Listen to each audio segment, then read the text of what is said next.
those of you who don't know what Alfaisal MedHub is, Alfaisal MedHub is an initiative under the umbrella of the International Office College of Medicine that aims at creating an online global community of medical students. Alfaisal MedHub covers a broad range of topics that are common to medical students all around the world. Our primary objective here at Alfaisal MedHub is to help medical students learn more about the career opportunities available after graduating, as well as the steps involved in pursuing them. After conducting a series of webinars on the various milestones of the application process of pursuing residency in the United States, we now hope to shed light on the various subspecialty fellowship pathways. Fellowship is the very next step of medical training after residency for many, and although there is considerable knowledge among students and prospective doctors about the residency in the United States, the journey from becoming a resident and a fellow and consultant remains relatively vague. Hence, CGS US Fellowship aims to gauge medical students, graduates, and residents on this pathway and provides a guide to successfully matching into different subspecialties, making the process much smoother. I'd like to welcome you all to yet another second webinar under the series, which will be the first fellowship subspecialty-oriented webinar titled Pursuing Hematology Oncology Fellowship Training in the United States, which will be delivered by Dr. Khalid Jazieh. Please allow me to reintroduce you, Dr. Khalid Jazieh. Dr. Khalid Jazieh is a Hematology Oncology Fellowship at Mayo Clinic in Rochester, Minnesota. He graduated from Alfaisal University as valedictorian in 2017. He went on to do an internal medicine residency at Cleveland Clinic in Ohio, where he did a year as chief resident of quality and safety. He is interested in academic oncology, evidence-based medicine, and medical education. He is the founder and developer of the website Landmark Trials for Medical Trainees and has worked on several resources and educational initiatives for those interested in pursuing clinical training in the USA. Thank you for joining us, Doctor. You may begin whenever you're ready. This is the agenda for today. Obviously, because I know some of you are medical students, I'll start with the basics of what is hematology oncology and why pursuing a hematology oncology fellowship is the best fellowship available, even though I may be a little biased, but it really is the best.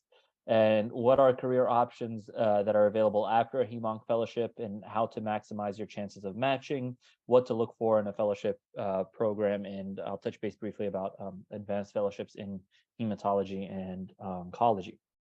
So again, another disclaimer, I am still a fellow. Ideally, we'd like these kind of lectures to be delivered by people who have completed fellowship and already have jobs.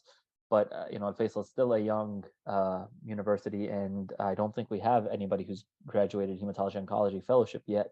So you're getting a fellow's perspective. So not only is this a fellow's perspective, it's my own perspective. I'm not speaking on behalf of my institution or other things like that.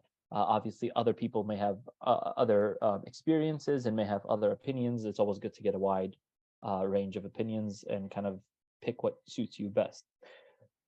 With that, going forward, we'll talk briefly about what is hematology and oncology. I think most of you may know this, but just to kind of clarify things, hematology is the field that deals with blood disorders. It has several kind of subdivisions and categories. Classical hematology, formerly known as benign hematology, but now it's called classical hematology. It kind of deals with the benign, cytopenias, anemia, thrombocytopenia, things like that, coagulation disorders, and coagulopathies, and TTP, hemolytic uremic syndrome, hemolysis, those sorts of things. Malignant hematology is focused on the cancers that happen in the hematological system, so leukemias, lymphomas, and myelomas. And then also under hematology, bone marrow transplantation and cellular therapy like CAR-T, which is kind of the new kid on the block. They tend to fall under hematology, although CAR-T is now also starting to be explored in oncology. So oncology is the field that deals with cancers. And usually, at least in the US, when you're talking about oncology, it predominantly means the solid malignancies. However, in some places, especially like community centers, oncologists will still be expected to treat the hematological malignancies like leukemias and lymphomas as well. Now, as I'm sure most of you know, and pretty obvious, hematology oncology is a rapidly growing field, especially with regards to the cancer. Cancer care is, growing exponentially. So the field itself is starting to shift, and there's a lot of subspecialization within hematology and oncology, which we'll talk about, especially in terms of careers after fellowship. And a lot of people are becoming more and more and more subspecialized.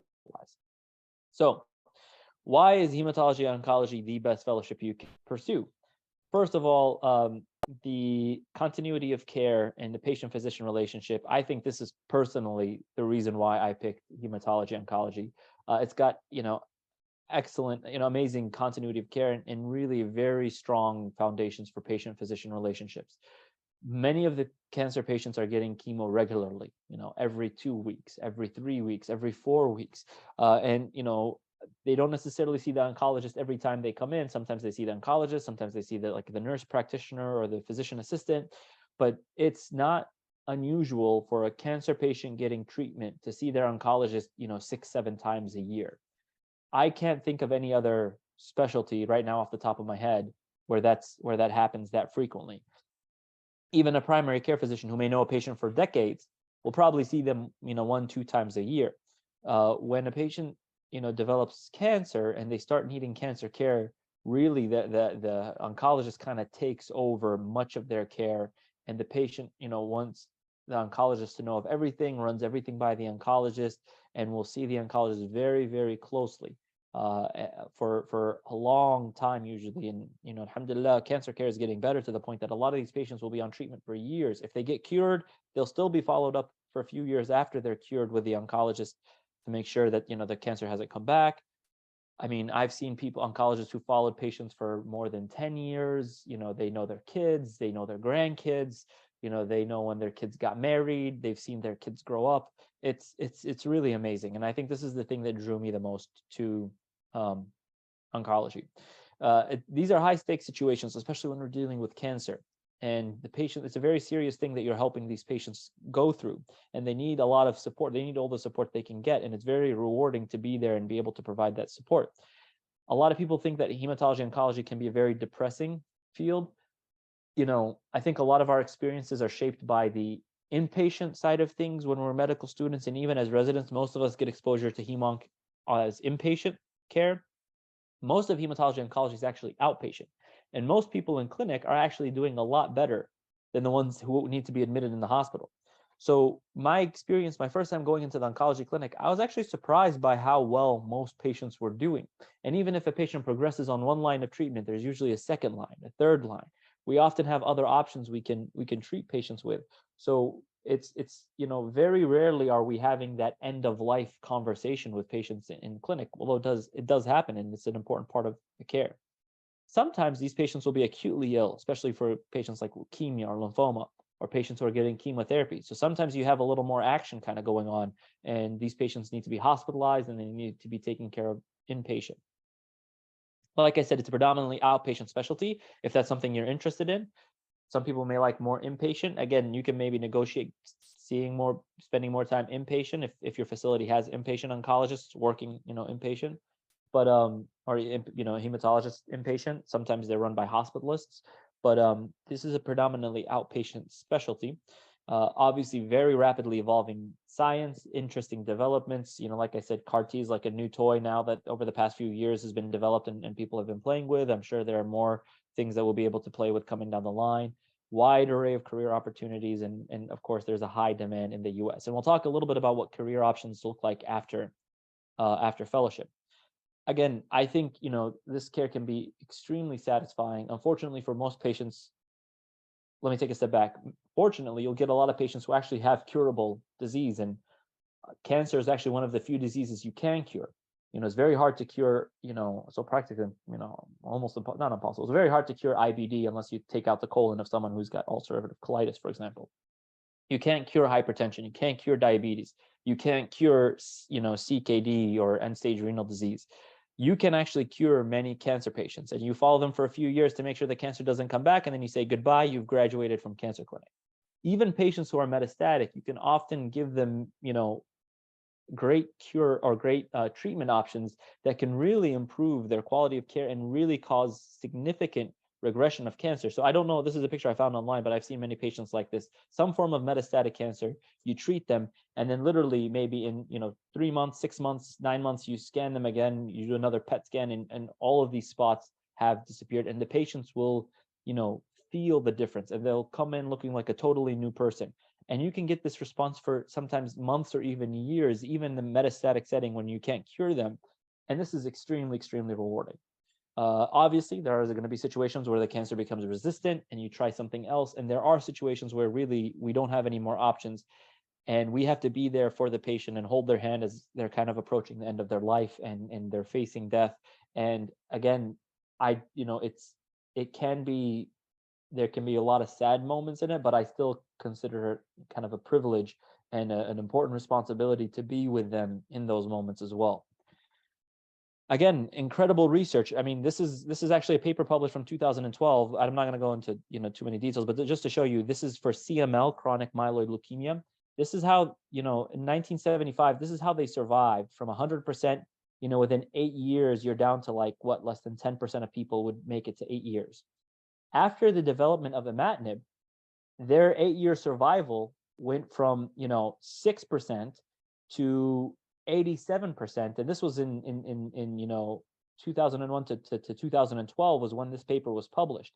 I mean, look at this. With one drug, the tyrosine kinase inhibitor imatinib, CML went from being like a death sentence to now having almost 90% survival in 2001. And obviously, since 2012, since this paper has been published, we've had so many more developments in CML alone that have made it really, these patients now have almost typical life expectancy of someone who doesn't have CML. Incredible. I mean, CML is one of the biggest success stories, but we're starting to see progress like that in other areas of cancer. I've seen people with metastatic melanoma get cured, which is, again, metastatic cancer we used to think of is incurable. I've told people with metastatic melanoma in clinic 5 years after treatment, no evidence of disease, goodbye, good luck. And if anything comes back, you just come back and let us know. We're seeing metastatic breast cancer patients live for, 10 years on the new treatments. They just go from one treatment to the next. And if they progress on the next one, they go to the next one. So, I mean, this is just incredible developments in research, all sorts of targeted agents, cellular therapies now. It's just, it's growing so incredibly. And there's a lot of research in all the different cancer types now that you can join and all that. And this is kind of the reference for this. And along those lines is this is the FDA approvals, per year for cancer therapy. In 2009, they approved like less than 10 drugs per year. In 2020, they approved close to 60. That's like more than one new drug approved per week. And last I heard, I think in 2022, it might have been even higher. So that's like a new drug every week approved for cancer care. This is exciting, but again, it can also be a little overwhelming because it's just growing immensely rapidly. It's very hard to keep up with all this. And this is where kind of subspecializing is becoming much more popular within oncology. So career options after fellowship, again, I think most of you know kind of the academic or community and versus community divide, but just in case you don't, just to let you know, this is, again, the model in the US. Most career options in medicine kind of fall into either academic or community, and like private practice or community practice. And the academic settings are usually the larger university affiliated hospitals. This is the one we may be more familiar with at this point because this is where most of the residencies and the fellowships happen. There's a little bit less clinical expectation, meaning you may not need to see patients every day in clinic.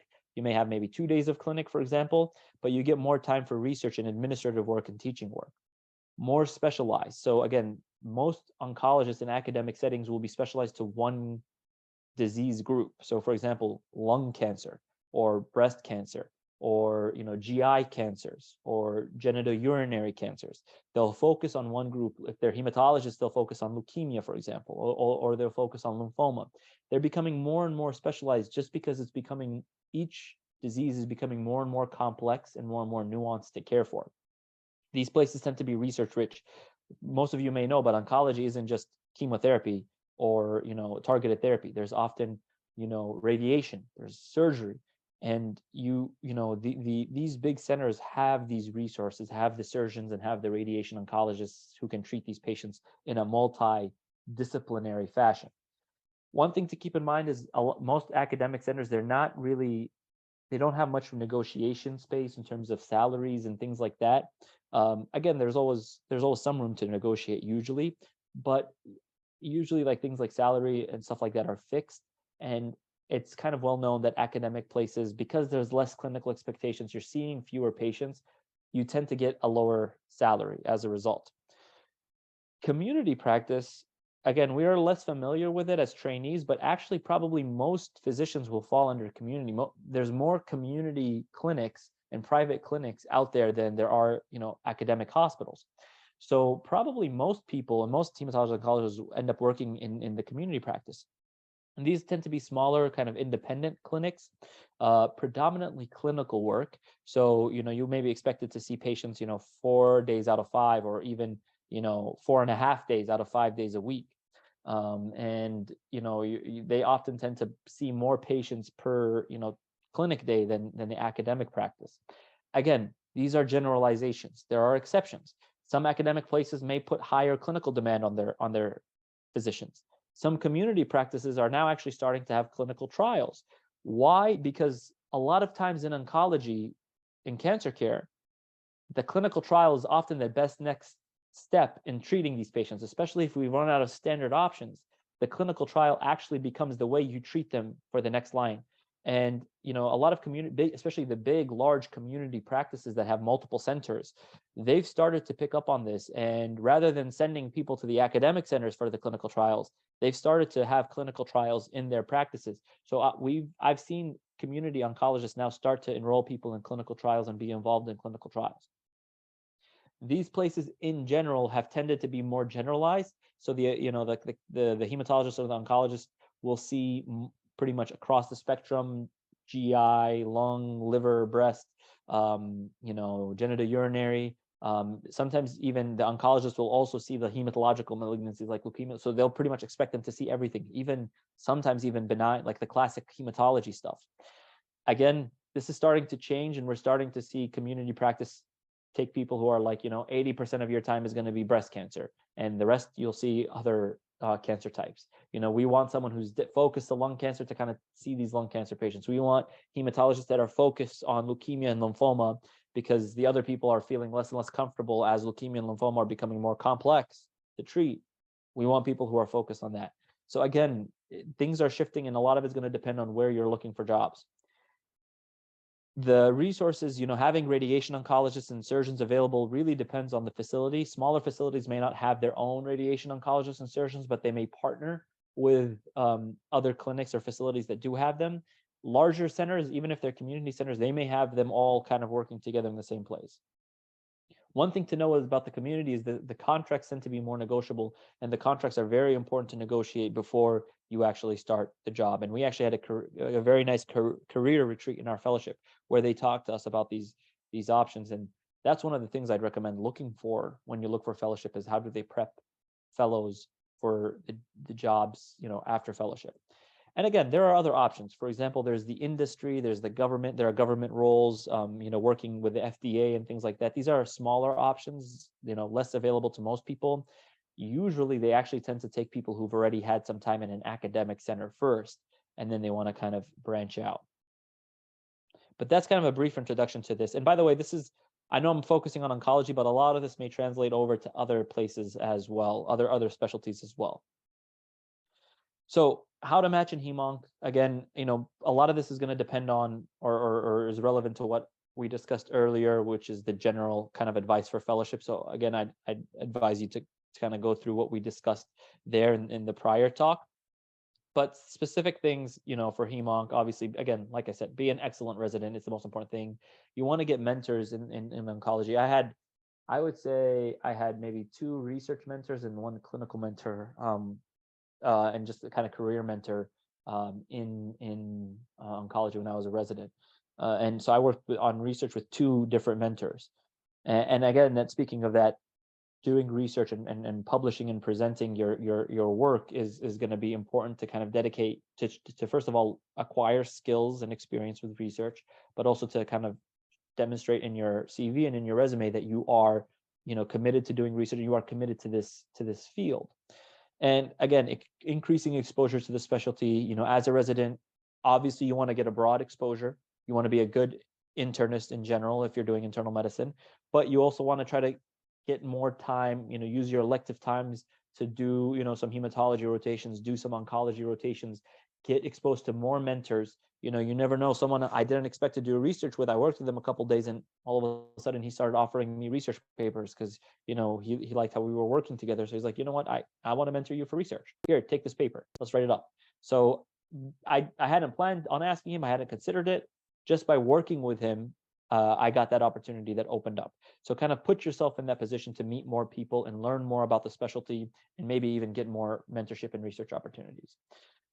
The meetings that are specific for hematology and oncology, ASCO, the American Society of Clinical Oncology, and ASH, the American Society of Hematology, these are kind of the big gatherings and the big meetings for oncology and hematology. They have the big journals in these two specialties. So if you can present a talk there, and you can meet people there, you may be able to meet people from different specialties. One thing that you'll from different hospitals, not different specialties, but different hospitals.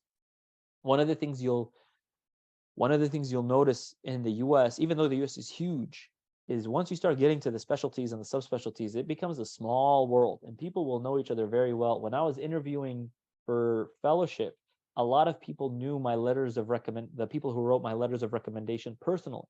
A lot of them trained with them at some point, either in residency or fellowship. A lot of them met them regularly in ASCO or in ASH. A lot of them, knew their family even. So they would ask me about them, and that made a big difference, obviously, when they're reading a letter from someone they know personally. So the world becomes smaller and smaller and smaller as you go up the chain. And obviously, developing a focus and area of interest helps.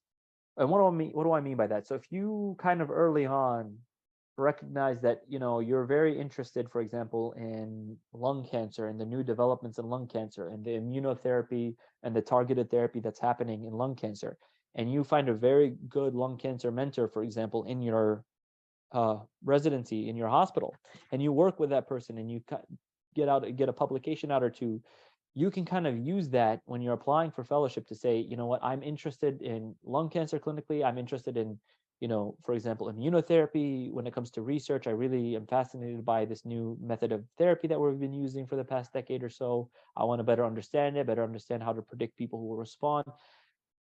And again, this first of all shows more dedication, obviously, to the field, but also it kind of it gives you it may give you a little bit more of an edge, especially at places that offer what you're looking for. So if you're dedicated, for example, to leukemia or lymphoma, and you've been doing leukemia research, and the places you're interviewing at have a lot of leukemia expertise and leukemia research opportunities, that's a very strong match, and they're going to be more interested in taking you, and obviously you should be more interested in them. And again, you can play this dial when you're interviewing, if it's a place that has those resources in those in those mentorship opportunities available, then you dial that up, and you emphasize that, on in the interview day. If it's a place that you're still interested in, it has a lot of good opportunities in general, maybe not as strong in the area of interest that you're interested in, but you still want to explore it, then you can kind of say, this is what I'm currently interested in, but I'm also willing to explore other areas of, clinical interest and research interest and things like that. But, this kind of having this area of focus and having a clearer picture does help, especially in places that can offer your area of interest. If there are other places that don't have that area of interest, you can kind of still mention that you're willing to explore, you're still a resident, you're not 100% committed to this thing or that thing. But if you know that you're interested in something, it's preferable to actually focus on the areas that can offer you what you're interested in.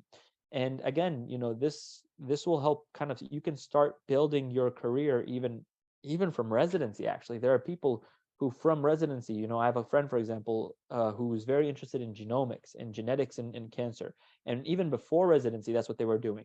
And in residency, they kept doing that. And now in fellowship, they came to our center because there's a lot of genomics research. So even in, this person's actually been working on their career from before residency, has this clear area of interest and has been building on it, from before residency even, and that they've kind of built their career from from that point, from that far out.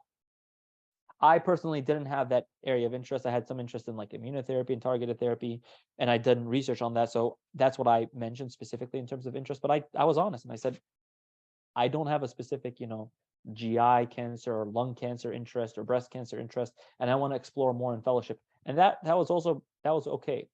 But the earlier you develop the focus, obviously, the earlier you can start working towards your long-term career. Now, very important, again, what should you be looking for in a fellowship program? First and foremost, like I said, look at where the fellows go after fellowship. If you're dead set on an academic career, dead set on research, look at where they're going and look at what they're doing and look at what they're publishing. If you're more interested, for example, in community practice and general practice, you want to make sure that the fellowship you're going to respects that and is willing to work with that. I will say, because fellowships, most fellowships are in academic centers, there tends to be a bias towards academic interests. One of the things in my program, for example, that I've liked, even though I'm more interested in academics, is they're very open about welcoming people who want to do community practice, and they will work with fellows who want to do community practice to get them more exposure in the community. And I have fellows who will actually go out away from the main hospital. They'll go to more smaller clinics and work in those community clinics with community oncologists to see what that looks like. So again, even though I'll be frank, there's definitely an academic bias. There's more bias towards academics in oncology, and I understand. I mean, oncology is hematology oncology is a very research heavy specialty. It's becoming very hard to be a general practitioner. It's much better, probably a lot easier to subspecialize, and work in kind of an academic subspecialized setting for many people. But if that's not what you're interested in, again, there's probably more community oncologists than there are academic oncologists and hematologists. So if that's what you're interested in, then you want to make sure that you will have the help and support when when you look for that, especially for jobs afterwards. One of the specific things I think in hematology oncology, I'm not sure if this applies to other specialties, but I think is specific for hematology oncology, is having a fellow clinic, your own panel of hematology and oncology patients, leukemia patients, GI cancer patients, lung cancer patients that you follow as their primary caretaker. Some places will offer them, other places will not. And there's kind of different opinions about this. Some programs will have you shadow the consultant only, and you work with the consultant in the clinic, and you will see their patients with them, and you will probably put orders with them maybe for 3 months or 6 months, and then you change the specialty to another specialty, and you'll do that for 3 months or 6 months, but you never have your own panel of patients. For example, in our program, I have a half day every Tuesday afternoon now, where I see my patients that any new patient that I saw with a consultant, I start following them myself afterwards. And obviously, I'm always supervised. So every time I see them, I staff them with the consultant, and I let the consultant know this is what's going on. This is what I think we should do. The consultant will open up. They'll review my plans. For the first 3 months, I had no idea what I was doing. So the consultant was the one still running the show. But I can tell you that personally, my opinion is I think it's much better to have the fellows clinic. I've learned much more taking care of my own patients and following them than I have shadowing a consultant in clinic, or than I have listening to lectures. And even when we do like our in training, our exam, which is like our board preparation exam, I remember my own patients by name when I'm reading the clinical vignette and trying to pick answers. I remember my patients by name. I remember the first treatment I started them on. I remember what I started them on after they progressed and they had, resistance to the first treatment. I remember the second line treatment. I personally think it's worth having the fellow clinic. It's a little bit more of a headache for you. It's more stress for sure, especially when you first start. It's a lot of stress because you're taking care of sick patients with complicated disease processes. But most of these places will give very good supervision. It's more time and effort on your part, but I think it's worth it. And I personally would recommend for anybody who's interested in hematology oncology fellowship to look for that. Other people disagree though, and other people say they feel more comfortable following with the consultant. They see these patients for 6 months, they learn about them, or 3 months, they learn well how to manage this group, and then they shift entirely to another group and they focus on that group, and they're not following kind of the day-to-day messages and things like that, and changing the pharmacy that they're sending the prescription to, and all these things. And they may, other people may have that perspective on it too. My personal recommendation is I would suggest looking for I would recommend preferring the fellow clinic over not having it. The hematology oncology balance, there's more solid tumor cancers than there are malignant hematological cancers, so more breast and lung cancer than leukemias and lymphomas. More fellowship programs tend to be onc heavy and less exposure to hematology. If you are very interested in hematology and you're interested in like leukemia or lymphoma, keep an eye out for that and make sure you get good exposure to the program you're going to in terms of hematology. Again, like research opportunities, mentorship opportunities, support for research, that's always very important. Look at what the fellows are publishing, look at if they're going to presentations and presenting in conferences and things like that. Very important. Clinical versus research time. So again, because hematology oncology is a very academic and research heavy field, they'll give you a good amount, most programs will give you a good amount of time for research. And what do I mean by a good amount of time? Hematology oncology is 3 years of training. Most programs will give you, out of the 36 months, they'll give you 18 months of research time. Most of them, not all of them, especially the academic places. They'll give you half of your time as research time. I think that's what most places do. You need a lot of research, especially if you want to go academic. Some places will give you, for example, only 12 months of research time, and they'll give you 2 years of clinical time. Some places have only 6 months of research time, and the rest 2.5 years are all clinical time. I've heard of some places where they only do 12 months clinical time and they do 2 years of research, which personally I think is insufficient clinical time. I don't know how they're learning all they need to do and learn in 12 months clinical time. But, I think somewhere around, 15 months of research time to 18 months of research time, I think that's a really good balance. Beyond that, I feel like you're either getting a little too much clinical time and not enough time to work on research, especially if you want academics. If you want community practice, I think that's totally fine. But again, I think when you're only doing a year of clinical practice, I don't know how you're going to get enough clinical knowledge and experience. So that's just something I'd caution you about is kind of figuring out, the balance that you're looking for. Again, diseases of interest, knowing, if you want, you're very interested in breast cancer, you want to look for a place that has a strong breast cancer program. They may have what they call the breast cancer spores. Spores like big research funding and big research infrastructure in that disease of interest. So they may have like a breast spore.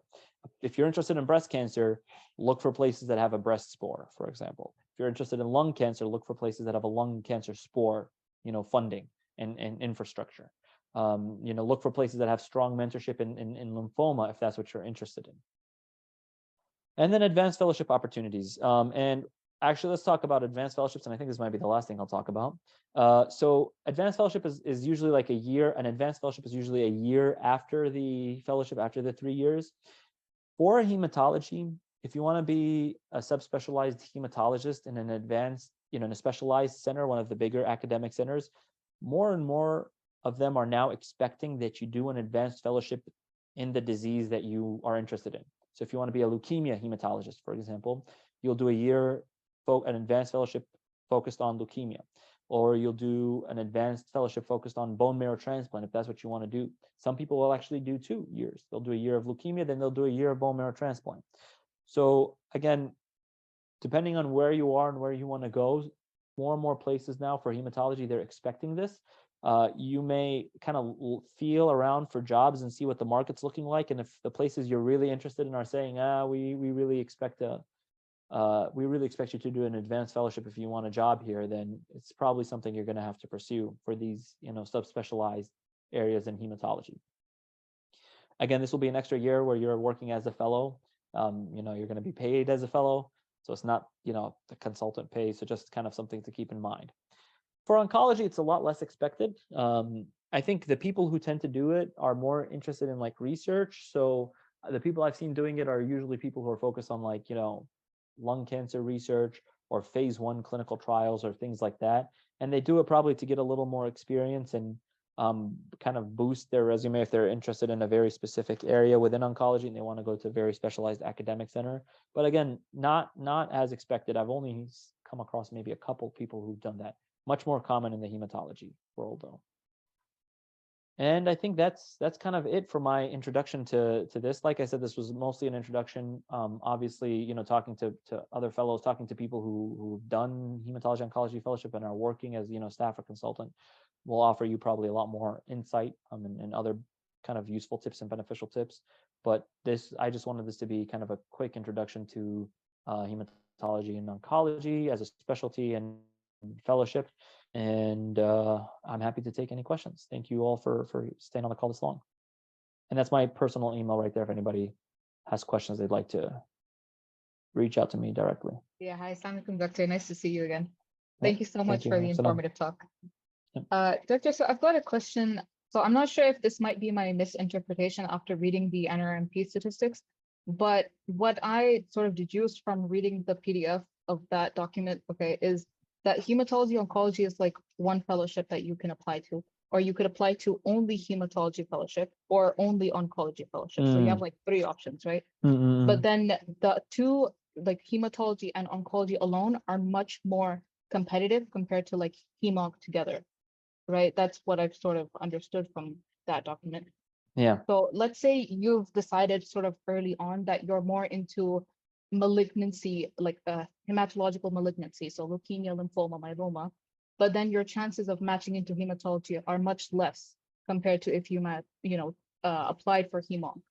But then, as you mentioned in your talk, hemonc is more onc heavy, right? Yeah. So how would you sort of recommend navigating that? Very, very good question. I didn't go into this because those programs are rare, but I think they may become a little more common in the future. To Maha's point, there are programs that will only do hematology, and there are programs that will only do oncology. I think they tend to be shorter. I think they tend to be 2-year programs. Those are rare programs. And I think why they're so competitive is there's so few positions out there. Unless you are like a person who has dedicated their career so far to one or the other, I'm not necessarily sure that's the best idea, to be honest with you. Because, so like, for example, some people will do like a PhD even before med school or before residency, and they're focusing on, leukemia cells, in the lab, and then they decide, they want to enter the clinical world. So some people come out of that kind of dynamic, and other people may dedicate a lot of their residency time or even time between residency and fellowship to doing research in one field or the other. So they're very focused and they've kind of already committed like a few years of their career to this, and they're not planning on changing. Those obviously people may be able to, it may make more sense for them, and they may be able to compete on that level for those smaller spots. I don't necessarily think that's the best idea for someone who's still kind of fresh in the hematology oncology world. One, because a lot of people cross over, and a lot of people change their minds. Even in like kind of like residents, even like second year of fellowship, people will change their mind and switch over from one like oncology to hematology. Like not small changes. Like they'll go from like, breast cancer all the way to myeloma. It happens. Number one, you never know what you'll be interested in, what will pique your interest. And number two, I actually am glad that I'm getting exposure to both now, because I mean, hematology, they tend to use more aggressive chemotherapy regimen, so I'm seeing a lot more side effects, and I'm becoming a little more comfortable with the more aggressive treatment options, which helps translate over to oncology. And now CAR T from hematology starting to trickle over to oncology, but also things like oncology, for example, some of like Hodgkin's lymphoma, now they're starting to use immunotherapy, pembrolizumab. Well, oncologists have a lot more experience with that than the hematologists. So even like when I was working on an inpatient heme service, and we got a Hodgkin's lymphoma patient admitted with an immunotherapy side effect, the hematology consultant told me that they hadn't seen that for, they did fellowship before immunotherapy, so they weren't as comfortable with this kind of immunotherapy side effect as the oncology consultants that I've worked with. So I do think that it's beneficial to I'm even though I'm much more interested in oncology, I'm glad that I'm actually getting hematology experience. So to answer your question, it's they're more competitive because there's just far fewer spots, and I don't think it's a bad idea to do both, to do the hematology oncology, which is what most programs are doing. Again, I think as things become more and more subspecialized, there's a chance that there may be more splitting in the future. But again, there's still a lot of crossover happening from one to the other. So I don't know about that. The to your point, there are still, even during my during my fellowship interviews, I noticed a trend of the places that did emphasize hematology. And I can tell you our program, for example, does have a solid amount of hematology exposure. And I think people who are, we tend to have a larger portion of people who are interested in hematology come to our program because they see that. But again, I still think probably most of our fellows want to do oncology, but you will see that. You will see, and a lot of them will share their schedule with you.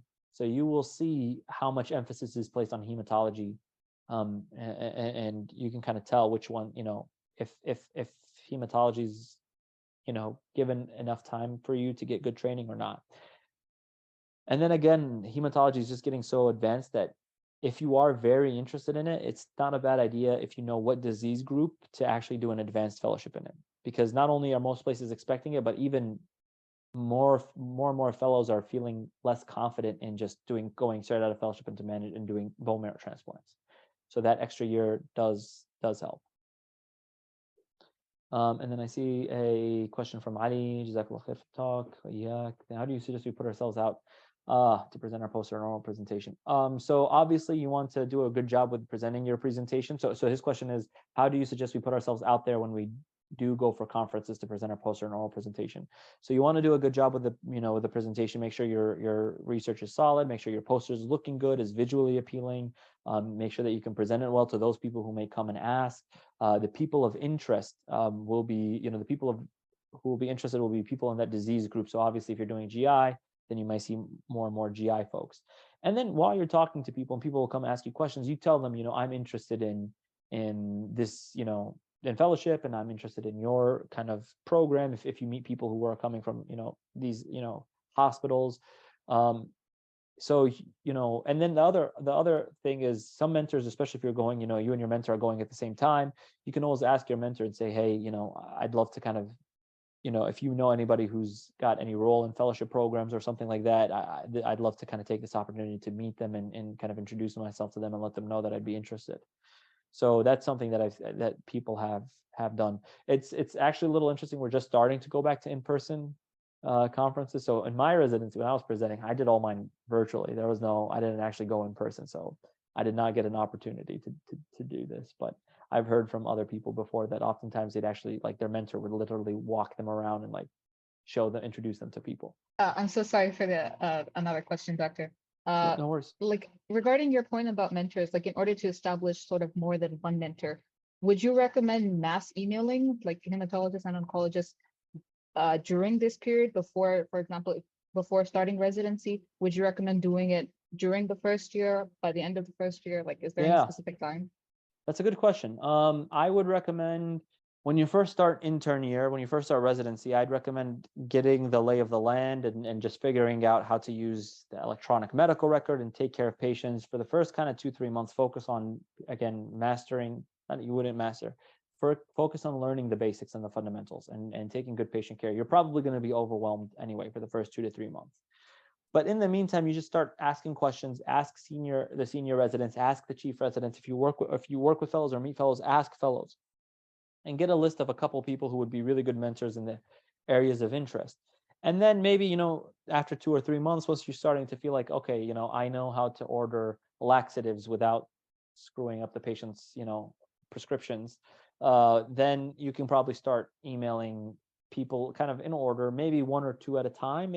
I'd start, maybe 1, give them a week or so to respond.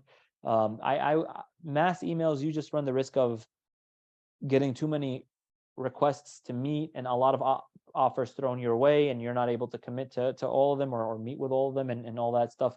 So I would just say take it stepwise. I would recommend maybe by mid-intern year to have someone who an identified mentor and project, at least 1, and then you can probably start working on trying to get another project or even getting another mentor. If you have one really good mentor who can offer you 2 or 3 projects, that may be enough in terms of research. But you also do want to meet with people, sometimes even just to ask them about the specialty. And one of in residency, the fellowship program director for oncology was actually very nice, and he met with us residents quite a bit, and I actually talked to him one-on-one, and I joined him in clinic a few times. So even though I never did research with him, I did consider him a mentor because he gave me a lot of excellent career advice. He gave all of us, and he met he actually had several meetings with the residents who are interested in hematology oncology, just like to discuss, what that meant and all that. So, again, if the fellowship program director may not be a bad person to just meet and discuss with, just in general, even if you're not doing research with them. But yeah, I would say probably middle of first year, you want to have at least one mentor and one or two research projects that you can work on, and then try to get, before second year or so, try to get a second one if you can. But not, I wouldn't mass email straight, day one of intern year. Yeah, perfect. Thank you so much, Doctor. Yep, of course. Any other questions? Hi, Dr. Khalid. How are you? Good. How are you, Anna? I'm good. I just wanted to ask, in terms of mentors, if we could reach out to people that we have previously rotated with and who happen to be hem-onc doctors, would that also work? Oh yeah. No, I think that's not a bad idea to do it regardless. Just let them know that you ended up, coming to their hospital. I'm sure they'll be very happy to hear that. They may take you under their wing themselves, or they may hook you up with another mentor if they're not doing research, or they don't have time to mentor someone else. They may kind of connect you with someone. Definitely, if they know you, they're probably more willing, especially if I'm assuming they like you and perhaps wrote you a letter of recommendation and all that, then they will probably take you under their wing in one way or another, and kind of connect you with other folks if they themselves can't offer you research. So absolutely, you should reach out to people in the place. Let them know that you're coming back to them as a resident, and ask them for kind of guidance, mentorship, or connecting you with someone else who can offer you research mentorship. 100%. But what if it's not in the same place, like because you rotated with them at a different program and you matched at a different program? Oh. So, I mean, if you work closely with them and they know you personally, especially if they wrote you a letter of recommendation, I actually think it's a good idea to update everybody who wrote you a letter of recommendation when you match. And if it's in this area of interest and the disease of interest, especially if you're considering their program for fellowship, keep them posted. It's going to be very hard to do long distance research. It's very difficult to do long distance research. A lot of people barely have time to support their own local fellows. And most of the good projects are not going to be something that you can do long distance anyway. I mean, like case reports or review articles, maybe, but in terms of asking them for a research opportunity, that's going to be a little more difficult. But definitely, I mean, keeping them posted, letting them know that you're still interested in hem-onc and that you appreciate their kind of teaching and guidance when you were working with them. Yeah. And, those people, I wouldn't be surprised, especially if they're interested in helping out trainees and residents. They may tell you, hey, email me when you're applying for fellowship and keep me posted, and I'll try to help you get here if you want to come here. Yeah, okay. And one more, how would you suggest for us to make the best use of our hem-onc elective when we do that in residency? Like, what would be the best way to go about it? Be a good resident. No, I'm serious, because nobody's going to want to work with a resident who's sloppy, who's late to finishing their notes, that they don't finish their notes until 8 p.m., who, doesn't know what's going on with their patients. They're not going to want to kind of, work with you or even recommend you to others. Try to know what the person coming on the service is like, the consultant, the attending, the staff, and know what their area of interest is. If they're good research mentors, ask them.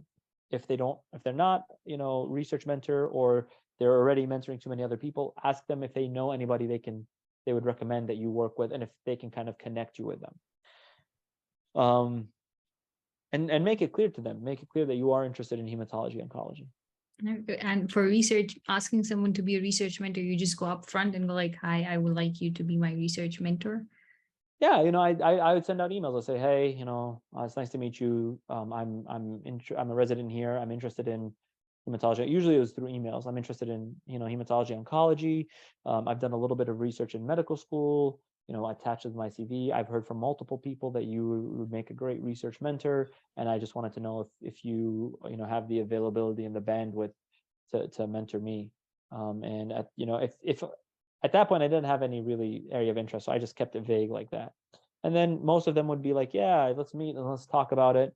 Others would be like, sorry, I'm just drowning in work and I can't mentor you at this point, maybe in a year or so. I may have more time, and then others would just, most of them would probably not respond. Okay. But maybe I'd get, I got probably 4 or 5 responses. No, I emailed maybe 4 people. I got 2 responses. One of them ended up being my mentor, and then the other one just, I was just working with him one day, and he's like, "Oh, let's write this paper," and then we wrote it, and he's like, "Oh, good job. Take this other one and take this one." So again, sometimes, like I said, even if you're not actively looking for it, if you're doing a good job and people are enjoying working with you, they will, because even these the consultants or the attending the staff, they also want to get their work published. They want to get research done too. So the big question is this person going to be a burden that I'm going to have to chase down? And if I give them this data, they're just going to hold on to it for like 2 years without doing anything with it? Or is this a person who I can give a project to and they're going to churn it out quickly, and in 3 months, 4 months, we're going to have a, or 6 months, we're going to have a manuscript that we can actually make something out of this with? Because keep in mind, the consultants are super, like, guys, it doesn't get better. You're going to get busier and busier. That's the one rule I've learned in medicine. You're just going to keep getting busier and busier. So the consultants are super busy. So if you make it clear to them through your actions and through your work and by working with other people that you are going to be someone who will help them, when they help you, they'll provide you mentorship and guidance, and you will provide hard work and dedication and timely efforts and take their project and their data to completion, you will get work. People will give you work. If you have skills like statistical skills, if you're good at writing papers, if you're good at making graphics or images for articles, those skills, that you will get more work coming your way. Again, make it clear that you are going to be someone who will help them if they help you. So, Okay, thank you. Yep. Any other questions? Hi, I'm Tabir. So just like what you said about making sure that your mentors know, like, if you have like certain strengths, like even if you are interested in hemonc and you haven't really had any like case reports or any research in that area, do you think it's like advisable to just in the first email highlight that you haven't really done much work, but that is an area you're interested in, and these are like you're good at writing and you're good at like designing images and this and that, and if there's like any research products like that they need help with, so like just like offering to help them right off the bat, do you think that's like a good approach when you're emailing your mentors? Like Yeah.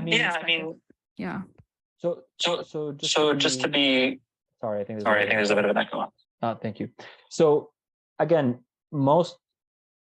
so as residents, you're still learning, right? So again, the biggest expectation is going to be that they know that you are someone who needs a lot of help. You're going to be someone who needs a lot of guidance. If you have any research experience in the past, it's good to highlight and say, hey, I've worked on a couple of papers. I know what it's like to draft a manuscript. I know what it's like to put citations and references. I know what it's like to submit a paper. Like that's, obviously you don't have to write all that, but if you have, some research experience, you can highlight that. And even if it's not oncology, you can say, I've had some research experience, not in hematology oncology, but I definitely like research and I want to pursue it more, and specifically in hematology oncology.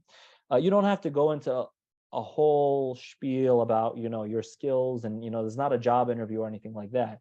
And oftentimes, most of the time, they want to meet with you in person and discuss, and then that's the kind of back and forth where they kind of know, okay, how skilled are you? What is your starting point? What is your how much do you still need to learn? All that stuff, they'll kind of discuss that a little more with you in person. So it's very appropriate, even if you have no research whatsoever, it's still fine to reach out to a mentor and say, what, I'm a new resident here. I've been, I'm very interested in and I hear that you're a great research mentor and I'd love to pursue hematology oncology opportunities. And I mean, it's always a good idea to include your CV regardless, even if you don't have any research opportunities. You don't have to mention that straight off the bat. You can just tell them you're just interested in research. Right, makes sense. Thank you. Thanks. Yep. Keep emails short. That's another big piece of advice that I should have probably mentioned somewhere. When you're communicating with the staff physicians, nobody reads long emails. No, and you will get. It's totally fine to get I've gotten email responses back with just a thumbs up, not even a signature, just a thumbs up. Right. So makes sense. Anything else? Any other questions? Okay, so I don't think we have any further questions. So I want to take this time to thank you so much, Dr. Khalid. Thank you for sharing your experience and how willing you are to help those who are interested in hematology oncology to better understand how they can maximize their chances into getting into their desired specialty. We're happy to conclude the first two webinars under the fellowship series, having gained such valuable information. To everyone in the audience, we hope that you found our webinars beneficial, and we hope you are able to pursue your desired specialty in the future. Make sure to register for our upcoming webinars under both the Career Guidance Series, US Residency, and Fellowship Series. You can scan the link on the screen for the registration. Please feel free to ask us any further questions that you may have, and thank you for joining us today. Just before we end, I'd like to share with you a few links that will lead you to Alfaisal MedHub's social media platforms, which I'll share in the chat. Thank you so much again. Awesome. Thank you, guys. Thank you, Anush, and thank you to the international office. Thank you all for attending. Sorry, I know again, feel free to reach out if you have any questions, okay?